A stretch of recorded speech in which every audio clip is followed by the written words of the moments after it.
Good day mga paps. Dumating na yung ating in-order na bagong cellphone holder.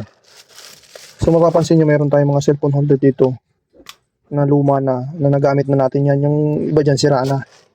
So yan, 5. Bali 6 yan. Yung dalawa kasi tinapon ko na. Yung may sombrero na ganito na plastic. Napuputol yung ganito banda dito. Yung merong sombrerong ganyan. So nakadalawa ako nun. So natapon na natin eh. Ito okay pa naman to, nagagamit natin. Ito. Ang problema lang nito ito, kusa na siyang bumababa, hindi na siya naglalak. Itong niya, yung sumasalaw. Tapos ito naman, ginamit ko to dati sa motor ko na merong handle, kaya meron siyang ganito. Sa kasi, sa Honda Click di ko na siya magamit. Pwede itong pang bicycle. Okay pa to, hindi pa to sira. So tinatabi ko lang. So ito naman, okay din to. Ang problema lang naman ito, bakal kasi to. Pag mainit yung panahon, kapag nakalagay yung cellphone mo dyan, siyempre bakal to, umiinit yung cellphone. Pag uminit to, iinit din yung cellphone mo. So, hindi siya advisable. Tsaka maingay sa pag tumatakbo yung motor, gumaganyan siya. Yun. So, pero nagamit din naman natin ito. Tapos ito, tumagal din sa atin itong Motowolf na to. So, maganda sana to. Ang problema naman, matagal ko rin ginamit ito, mag 1 year yata. Ang problema nito, ganyan, tingnan nyo. Siguro kadalasan sa inyo, ganun din ang problema ng ganyan. Ayan, hindi na siya naglalak. Kahit anong gawin ko. Pag naghigpit siya ng ganyan, tingnan nyo ha, o bumubuka rin, di ba? So ngayon, naipisipan na natin umorder ng bagong talagang heavy duty na cellphone holder. So sana tumagal na to. Cellphone holder version 4, phone holder version 4 ng Hot Speed. Everyday rider begins here. Hot Speed, baka naman. Bumili tayo, tatry natin to kung maganda rin.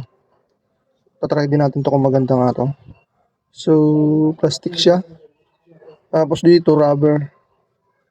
So, ang kagandahan nito, meron siyang, yung binili ko, merong anti-tip. Itong kinuha ko. Yan. May pang susi siya. Kasi alam nyo naman pagdating sa parking place o parking area, merong mga kapwa natin rider na malilikot ang kamay. So, ito, lagyan natin ng yan. Kakabit natin mamaya ito sa ating motor. So, sana tumagal nga siya. May shock absorber daw ito. Sabi nila. Tapos meron siyang lagayan ng camera. Yung natin, DJOs mo natin. So, try natin. Ang siguro kung masisira ito lang siguro yan. Pero hindi naman siguro hindi naman siguro ito bibigay basta-basta. So, sana ito hindi rin maputol. Kasi ito ng bakal to. Ito bakal to, ito sa kanya plastic. Baka mabiyak to. So, yun lang naman ang ko iniisip. Pero pwede yatang ilipat to. Ay, mala. Pwede yatang pagpalitin to. Ito, lagay ko dito. So, try ko mamaya para sure na safe siya. Kasi siya, hindi siya bakal eh. Plastic. Ito, bakal siya. Maganda tong to. Ito lang bumigay.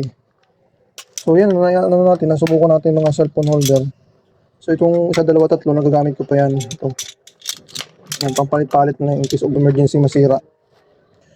So, dahil nakabili tayo, ito nang gamitin natin. Tinanggal ko na to eh. Ito ang ginamit ko. Kung masira itong motor, itong ginamit ko. So, try natin to. Okay? Kung maganda nga. Maganda siya kasi pit-na-pit to. Siguro tatagal nga to. Gandang forma oh.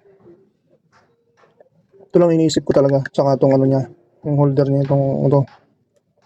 Yan lang dalawa. Ang pinagdududahan ko baka bumigay. Okay? Try nyo bumili nyo ito mga paps. Speed. Yung brand niya. Shock absorption. Easy to install. Secure protection. 360 rotation. Kasyang manual. So, madaling naman kabito. Okay? Alright. Bagong cellphone holder ni Katatay Moto.